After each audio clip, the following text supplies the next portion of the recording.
Bonjour à toutes et à tous, j'espère que vous allez bien. On se retrouve pour une vidéo qui est déjà dispo sur ma chaîne mais que j'ai décidé de refaire parce qu'elle est un petit peu ancienne l'autre.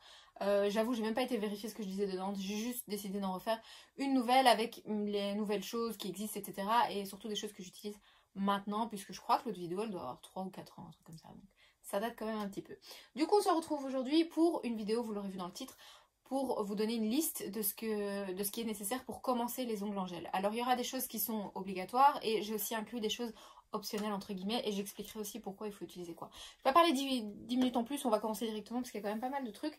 Je vais essayer de garder un ordre aussi logique dans ce que je dis, donc commencer de la prépa jusqu'à la finition. Première chose dont vous aurez besoin, c'est des choses entre guillemets optionnelles mais que je vous conseille vraiment fortement, c'est de quoi vous protéger et je parle pas seulement en cas de corona ou je sais pas quoi, je parle vraiment en temps normal, essayez de vous protéger un maximum. Ce sont des produits quand même qui sont chimiques, donc c'est pas bon entre guillemets de travailler tout le temps dedans.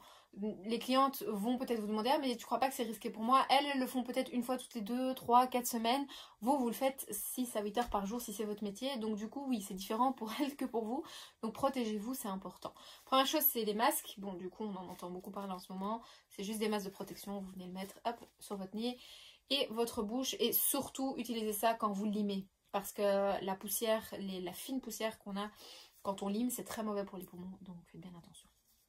Deuxième chose, ce sont des gants. Tout existe en différentes couleurs, hein. Ça j'en ai en noir, en rose, en bleu, vous en trouvez. Moi je les achète sur AliExpress. Je vous mettrai les liens dans la barre d'infos cliquables où vous pouvez trouver tout ce que je lis, mais vous n'êtes pas obligé d'acheter exactement les mêmes. Je vous montre juste ce que moi j'ai. Des gants comme ça, alors ça, la seule chose que je peux vous recommander pour vraiment être à l'aise avec, parce que je sais qu'il y a beaucoup de monde qui me dit j'aime pas bosser avec et tout. En fait, le secret, entre guillemets, c'est de prendre vraiment très très serré. Donc c'est-à-dire que si jamais c'est trop grand pour vous et qu'il y a trop de place dedans, vous allez commencer à transpirer et c'est très désagréable. Et c'est pour ça que vous n'aurez pas envie de travailler avec. Donc il faut prendre vraiment très serré. Ici, moi en l'occurrence, celles-là sont déjà un peu grandes, c'est des S, mais dans l'idéal, ce serait des XS qu'il me faudrait. Mais comme je porte en général les ongles longs, j'ai besoin moins de ça. Mais donc essayez d'avoir le plus proche possible de votre peau, c'est l'idéal. Il existe aussi différents types, je vous montrerai, enfin je vous mettrai en lien celui que moi j'utilise, mais pareil, il y a d'autres couleurs, il y a d'autres, tout ce que vous voulez. Hein. Okay. En suivant, pareil, c'est pour vous protéger vous et la cliente, la denrée rare du moment. C'est du désinfectant, donc c'est tout simplement du nettoyant pour les mains et aussi les surfaces. C'est de l'alcool à 70 degrés celui-là. Vous pouvez utiliser du 90 pour nettoyer vos outils, mais pas les mains. Donc au pire, il y a alors 2 désinfectants différents. Moi j'utilise le même pour tout. Donc voilà, c'est juste un désinfectant en spray comme ça, c'est de l'alcool quoi. Et ensuite, on va commencer directement dans ce que vous avez besoin pour vraiment travailler le gel. Donc là, c'était juste pour vous protéger et désinfecter, très très important. Et ensuite, on va commencer avec ce qu'on a besoin. Pour la préparation, vous aurez besoin d'un repousse cuticule, d'un coupe cuticule, ou alors, si vous faites la préparation à la ponceuse, dans ce cas-là, c'est encore autre chose, mais en général, pour mes débutantes, je ne conseille pas cette méthode-là. Donc du coup, je ne vais pas l'inclure dans cette vidéo. Si jamais ça vous intéresse, je vous mettrai ici un lien vers une vidéo que vous pouvez cliquer où je parle justement de la préparation à la ponceuse. Mais pour les débutantes, j'enseigne toujours avec un repousse cuticule et un coupe cuticule parce que c'est important de d'abord savoir ce qu'on fait avant de passer à la ponceuse. C'est un avis personnel, mais voilà. Donc du coup, un coupe cuticule et un repousse cuticule. Je préfère en métal, on peut désinfecter, ça tient très longtemps. Honnêtement, je crois que j'ai le mien depuis 10 ans. Donc voilà, j'en ai acheté d'autres en attendant parce qu'il y en a des jolis maintenant. Il y en a des roses bonbons, des à paillettes, des néons, etc. Ça change pas grand chose. La seule chose qui peut changer, c'est l'épaisseur de la spatule ici. Et c'est vrai que c'est important. Quand c'est trop fin, ça fait mal, donc prenez pas trop fin. Ensuite, on a les basiques, entre guillemets. Ce sont des limes et un bloc à 4 faces. Alors, on va d'abord parler des limes. Pour les limes, il existe différents grains. Donc quand vous allez sur les sites, vous allez voir, ça va du grain 90 jusqu'au grain 240. Il y a certains sites qui n'ont pas tout, mais en général, ça commence à 90, ça va jusqu'à 240. Les limes que j'ai ici, c'est noté, c'est du 100-180. Pourquoi ? C'est des limes à 2 faces. Donc c'est-à-dire que j'ai un côté avec un côté 100 et j'ai un côté avec un côté 180. Comment savoir quoi et quoi ? 90. Donc le chiffre 90 pour les françaises 90, c'est le grain le plus épais. Donc ça veut dire que les grains sont gros. Il n'y a que 90 grains, c'est pas vrai, mais imaginez-vous, il n'y a que 90 grains sur la lime. Tandis que 240, les grains sont très fins puisqu'il y a 240 grains sur la lime. Donc ils ont été faits plus petits. C'est comme ça que j'essaie de faire retenir à mes élèves. Mais donc au plus petit est le chiffre, au plus gros sera le grain, donc au plus granuleux sera la lime. Très très très très dur. Et au plus haut est le chiffre, 240, au plus doux. Ici, en l'occurrence, tu vas me dire, mais Mélissa, t'as ni l'un ni l'autre. Effectivement, pour moi, 90, c'est trop granuleux et 240, c'est beaucoup trop doux. Donc du coup, j'ai entre les deux. J'ai la 100-180.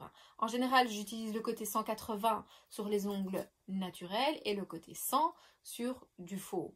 Je sais plus si ce que j'ai dit est correct ou pas, donc je vais répéter au cas où. Le plus doux, donc 180 sur l'ongle naturel, et le plus granuleux, donc dans ce cas-ci 100, sur l'ongle artificiel. Que ce soit VSP, gel, peu importe, toujours le plus épais.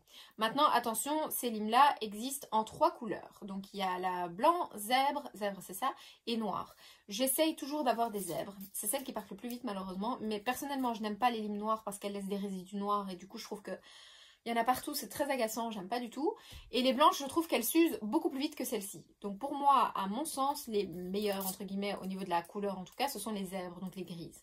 Au niveau de la forme, il existe plein de formes. Ça, c'est une forme 2001, mais il existe aussi des formes bananes, il existe des ovales, il y a un peu de tout. C'est à vous de voir ce avec quoi vous préférez. J'ai déjà eu plein d'explications. Oui, mais c'est plat parce que si ça... Franchement, c'est personnel à chacun. Et au final, moi, ça change pas grand-chose que j'ai une lime ou l'autre. Celles-là, je les aime juste bien parce que je les trouve jolies au final. Mais tu peux me donner une banane, je vais faire le même boulot qu'avec celle-ci. Donc, c'est personnel, mais moi, je vois pas énormément de différence entre les limes. Mais donc, les limes, vous en aurez besoin. N'achetez pas ça par 2 ou 3. Achetez ça directement par 10, 30... En plus, au plus, vous en achetez, au moins cher c'est en général. Ensuite, le bloc. Je vais quand même parler de ça parce que c'est important. On fait beaucoup d'erreurs au début. Attention, je vais le rapprocher un peu de la caméra pour que vous voyez. C'est un bloc granulé. Hein. Donc, ne prenez pas un bloc ponce. Parce que si vous prenez un bloc ponce, en fait, ça va être un bloc tout doux. Et c'est un bloc qui va venir à lisser l'ongle. Tandis que ça, on veut que ça griffe. Et c'est ce qu'on veut quand on fait des ongles artificiels. Peu importe quelle méthode on fait, on veut que ça griffe. Donc, surtout pas de bloc polissoir, mais bien un bloc à 4 faces. Certaines marques donnent des choix de grains, d'autres pas. Ça dépend. Ici, j'ai pas le choix. C'est les blancs classiques qu'on trouve partout. Alors ça, c'était les essentiels. Vous avez vraiment besoin de ça pour faire les ongles. Ensuite, on a 2 produits, dont un qui est optionnel, entre guillemets. J'ai ici hop, le primer et le nail prep. Alors, lequel est obligatoire, lequel est optionnel? Le nail prep est optionnel. Ici, Mélissa. C'est optionnel celui-là. Pourquoi est-ce que je dis que c'est optionnel? Parce que c'est pas parce que vous ne mettez pas ça que ça va pas tenir. Tandis que si vous ne mettez pas de primer sur vos ongles, en général, ça va très bien tenir. Donc du coup, ça, optionnel, mais je le recommande fortement. Pourquoi? Parce que ça vient encore dégraisser un petit peu plus la plaque. Donc vous, quand vous faites votre préparation, votre protocole, celui-là, c'est à venir mettre avant le primer. Moi, je dis souvent pour vous aider, vous mettez une petite gommette dessus ici et vous mettez 1-2. Pas vous tromper. Ne venez pas mettre du nail prep au-dessus du primer, ça sert à rien. Le primer, il va agir d'une couche et il n'y a plus rien qui va passer dedans. Donc ça sert à rien. Ça va juste s'évaporer dans l'air. Le primer ici que j'ai, c'est non acide. Ça existe acide, non acide. Je n'aime pas spécialement les primers acides. Il y a de moins en moins besoin de venir utiliser des primers comme ça, même sur des ongles compliqués. Et vous voyez Bella, elle est où? Là. Il y a de moins en moins besoin de venir utiliser des primers acides. Donc je ne vous conseille pas spécialement le primer acide. Le non acide fait très bien le boulot. Ensuite, et là il y a 2 options, j'en ai qu'une devant moi, mais donc des chablons ou alors des tips, capsules. Donc les petits plastiques qu'on vient coller sur les doigts. Je vous recommande fortement ça, c'est vrai, c'est plus compliqué à prendre, mais le résultat est totalement différent. Donc je vous recommande de loin des chablons. Ce sont ceux que je donne lors de mes formations dans mes kits. C'est pour moi les meilleurs, en tout cas quand on débute et même quand on a déjà un peu l'habitude. On peut travailler avec autre chose, mais ceux-là sont tellement versatiles que c'est vachement pratique. J'aime pas trop la couleur, mais bon, voilà. C'est pas très grave. Ensuite, vous aurez aussi besoin de ceci. Alors, il est rose le mien. C'est quoi? C'est du cleaner. Ça s'appelle aussi comment? Ça a plusieurs noms. Du dégraissant, du cleaner. Ça a plusieurs noms. Vous le trouverez dans la catégorie liquide sur les sites d'onglerie. Le mien, il est rose, mais ça n'a pas beaucoup d'importance. En général, c'est transparent. Donc, c'est tout simplement aussi un mélange avec de l'alcool. C'est pour venir dégraisser, puisque le gel laisse des couches grasses une fois que c'est catalysé. Donc, ça va venir dégraisser. Et pour ça, vous aurez besoin de coton. Alors, ces cotons-là, c'est pas l'idéal. Il existe d'autres cotons bien meilleurs que ça, mais j'en ai plus sous la main. Je ne sais pas où ils sont. Qui se trouvent sur AliExpress. Donc, je vous mettrai ceux-là en barre d'infos, mais je vous mettrai aussi les autres que je vous recommande fortement. Ceux-là, il faut en utiliser plusieurs dans une seule pause parce qu'ils finissent par s'effriter, laisser des peluches, etc. C'est très frustrant. Tandis que les autres pas, c'est un seul coton pour toute la pause. Il suffit juste de le réimbiber à chaque fois et il se remouille et il laisse pas de crasse. Donc, ça, c'est top. Ensuite, vous aurez besoin d'une petite brossette, une petite houppette. Juste pour revenir enlever les poussières, c'est toujours pratique. Donc ça, vous n'êtes pas obligé d'en avoir une aussi grande. Celle-ci d'ailleurs, elle n'existe plus. Je suis désolée, je ne sais pas vous la mettre en lien. Je vous mettrai quelque chose d'équivalent. Mais c'est toujours pratique. Alors bien évidemment, vous aurez besoin de gel. Et là, je vous ai mis le gel que moi, je donne dans mes kits. Donc c'est le gel qui s'appelle Perfect Builder Extension Gel. Et puis la couleur, on s'en fout. Là, c'est le nude, mais ça existe en naturel, en morena. Il y a plusieurs couleurs. Et c'est un gel rosé naturel comme ça. Vous allez voir, je vais le tenir comme ça. Il met son temps quand même pour... je vais le mettre sur le côté pour que vous voyez. Vous voyez, il prend quand même son temps pour descendre. Donc il glisse pas trop. Il n'est pas trop liquide. Et il n'est pas non plus trop épais. Pourquoi j'aime bien celui-là? Non seulement j'aime bien sa texture, mais aussi le fait qu'il soit coloré. C'est beaucoup plus facile quand on commence parce qu'on voit ce qu'on fait. Au début, ça n'existait pas trop les gels de construction colorés, en tout cas quand moi j'ai commencé il y a un petit moment. Ça n'existait pas trop, c'était souvent transparent. Là maintenant, ça existe de plus en plus et je recommande vraiment beaucoup. Donc ça, c'est le gel que je recommande, voilà, pour les débutants. C'est vraiment celui-ci. Il y aura en barre d'infos aussi. S'il n'y a plus cette couleur-là, je mettrai une autre couleur. Mais c'est un de mes gels favoris et c'est celui avec lequel mes élèves ont le plus facile pour travailler sur chablon et pour faire leur bombé parce qu'il ne coule pas trop. Pour travailler votre gel, vous avez deux options. Soit vous le travaillez au Dotting Tool. Dotting Tool, c'est ça. Ce sont des outils qui viennent de chez AliExpress. Ceci, c'est un petit kit de 5 Dotting Tool. Ou alors d'un pinceau. Hop, ici, c'est un pinceau de chez AliExpress avec capuchon. Je vous recommande vraiment de prendre des choses avec capuchon. Donc, pinceau en gel. Moi, je ne travaille pas du tout au pinceau. Je travaille que au Dotting Tool. Mais c'est tout à fait personnel. Il n'y a pas un qui est mieux que l'autre. Il faut juste trouver ce que vous aimez bien. Donc, je vous conseille d'acheter les deux et de voir avec lequel vous êtes le plus à l'aise. On va partir du principe que je ne vais pas inclure de couleurs dans ce qui est basique. D'accord, vous prenez ce que vous voulez. Mais à la fin, j'inclurai mes couleurs favorites. Mais pour terminer ce paquet du basique, je ne vais pas inclure des couleurs. Pour les finitions, j'en ai pris deux. La seule différence, c'est qu'il y a quelque chose qui est flexible, quelque chose qui est non flexible. Celui-là peut aller uniquement sur des matières dures. Gel, acrylique, acrygel, polygel. Ça passe, ça peut aller sur tout. Ça peut aussi aller sur vernis semi-permanent, tandis que celui-là passe. C'est fait vraiment pour aller sur des matières dures, alors que le vernis semi-permanent, c'est flexible. J'espère que je vous retourne pas trop le cerveau là. Donc une finition. Dans l'idéal, si vous avez un doute et que vous faites que du gel, vous pouvez prendre un comme ça. Donc quick finish, normal. Si vous faites aussi du vernis semi-permanent, prenez directement un base top, ça fonctionne bien. Petite astuce pour les finitions, mettez-les à catalyser toujours longtemps. Même si c'est déjà catalysé au bout de 30 secondes, en fait ce qui se passe c'est que si vous ne mettez que 30 secondes, vous ressortez de la lampe et vous chipotez quelque chose de gras, ça va directement salir parce que ça va accrocher dans votre finition qui est en fait pas encore tout à fait cuite. Tandis que si vous la laissez cuire 2 fois 120 secondes, je sais c'est long mais ça vaut la peine, 2 fois 120 secondes, il est entièrement cuit et il ne bougera plus. Il restera comme ça pendant les 3-4 semaines. Ça vaut vraiment la peine de le faire. Ne dégraissez surtout pas un quick finish. Quick finish, c'est une finition qui est sèche quand elle sort du four, de la lampe. Donc c'est-à-dire pas besoin de dégraisser, sinon vous allez le rendre mat. En dernier, quand vous terminez votre pause, vous avez besoin d'une huile à cuticule. Et celle-ci, elle est tellement chouette. Elle est trop mignonne. Ça vient de la boutique Armor. Attendez, je sais plus. Ça vient de la boutique Amarena. Donc ils vendent ça chez eux. Et il est trop mignon, petites fleurs, ça sent super bon. Et il y a plusieurs autres modèles. Mais elle est énorme la bouteille, hein, c'est 30 ml. Avant de finir ça, vous avez vraiment le temps. Donc une huile à cuticule, c'est juste pour venir hydrater les peaux. Puisqu'on a utilisé quand même de l'alcool, des choses comme ça. Pour venir enlever justement l'hydratation. On en remet à la fin, puisque là on peut.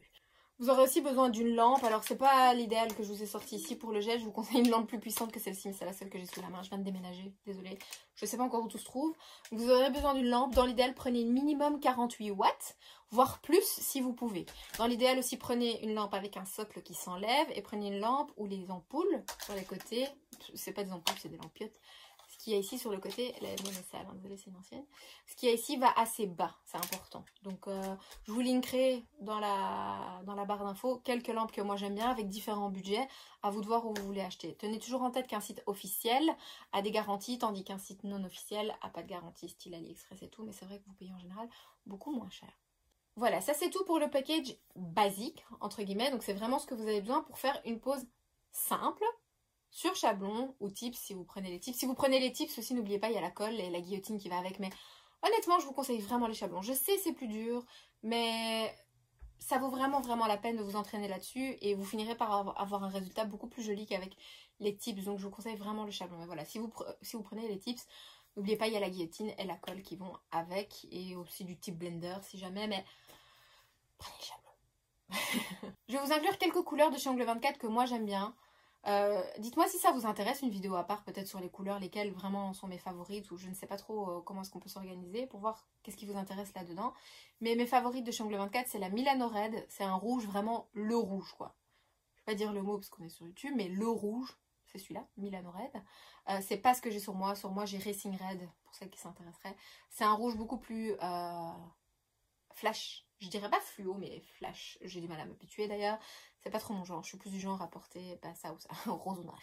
Donc du coup, ouais, ça va aller. Donc Milano Red, le Silver Star C'est Silver Star ou Sylvester Star? J'ai un doute maintenant. Silver Star? Je sais plus. De toute façon, je mettrai une photo à côté. Le nude Vermont. C'est vraiment... Si tu me dis, tu peux mettre qu'une couleur le reste de ta vie, c'est le nude Vermont. Je mets ça. Je vous conseille un noir. Toujours d'avoir un noir, c'est toujours bien pratique. Et c'est tout ce qui me vient à l'esprit là maintenant de chez Ongle 24 en tout cas. J'ai d'autres favoris dans d'autres marques aussi. Mais si ça vous intéresse, j'en ferai peut-être une vidéo à part avec des swatchs ou quelque chose comme ça qui pourrait vous intéresser. Mais donc voilà pour les bases de ce que vous avez besoin en gel. C'est vraiment le kit de base. Il y a plein de choses que vous pouvez rajouter en plus. Mais si vous vous dites, ok, je veux commencer, je ne vous conseille pas d'acheter un kit tout fait. Faites-vous vous-même votre propre kit avec des choses qui sont utiles. Parce que quelquefois, dans les kits, il y a des choses qui ne sont pas utiles et qui vous serviront à rien. Donc voilà. La ponceuse, c'est pas obligatoire. Pareil, je vous l'ai dit au début quand j'ai parlé de repousse cuticule et coupe cuticule. C'est pas obligatoire. Mais si jamais ça vous intéresse, je vous mettrai la vidéo où je parle de la préparation à la ponceuse dans la barre d'infos aussi.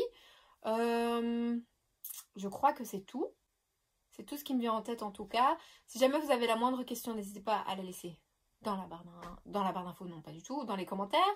Je ferai une vidéo aussi sur l'acrylique, pour les bases de ce que vous avez besoin en acrylique, pour vraiment faire, pour commencer en fait, tout simplement. Là pareil, c'est que pour commencer, j'ai pas inclus de nail art, j'ai pas inclus 1000 pinceaux, j'ai pas inclus 1000 outils, j'ai pas inclus... C'est vraiment juste pour commencer, c'est ça que vous avez besoin. Avant de vous laisser, parce que sinon je pense que j'aurai la question, je n'utilise pas de base, jamais. Si j'utilise un primer, la base elle est obsolète, la tenue tient très bien. Maintenant, il y a des nouvelles bases qui sont sorties sur le marché, des bases qui sont à base de kératine ou des choses comme ça. J'ai pas encore vraiment cherché plus loin que ça, mais ça peut être intéressant. Mais la base simple, normale, dans le petit pot là, comme ça, elle sert à rien. Si vous avez un primer déjà, ça sert à rien. À l'époque, quand j'ai commencé les ongles, c'était soit le primer, soit la base. Et puis au fil des années, ça s'est rassemblé et les gens ont commencé à mettre les deux en se disant ça va mieux tenir. Ça tient pas du tout mieux parce qu'il y a une base en plus, du primer, etc. Donc voilà, la base je n'utilise pas. Maintenant, j'avoue, j'ai pas encore essayé les bases qui sont enrichies en... Je crois que c'est kératine ou calcium, je sais plus. Qui sont enrichies, j'ai pas encore essayé. Ça peut être peut-être intéressant pour la santé de l'ongle, mais j'ai pas encore cherché plus loin que ça. Ça va? Donc voilà, en tout cas, avec ça, vous pourrez déjà commencer à vous entraîner, commencer à faire des pauses, etc. Je ferai une vidéo avec ce gel-là, juste pour vous montrer comment j'utilise celui-là, pour vraiment reprendre du début jusqu'à la suite. Donc voilà, j'espère que la vidéo vous aura plu. Si vous avez des questions, dans les commentaires. Et puis je vous fais la vidéo acrylique juste après celle-ci. Elle arrivera sûrement pas très longtemps après celle-ci sur YouTube. Donc voilà, j'espère qu'elle vous plaira et je vous dis à bientôt. Bye bye.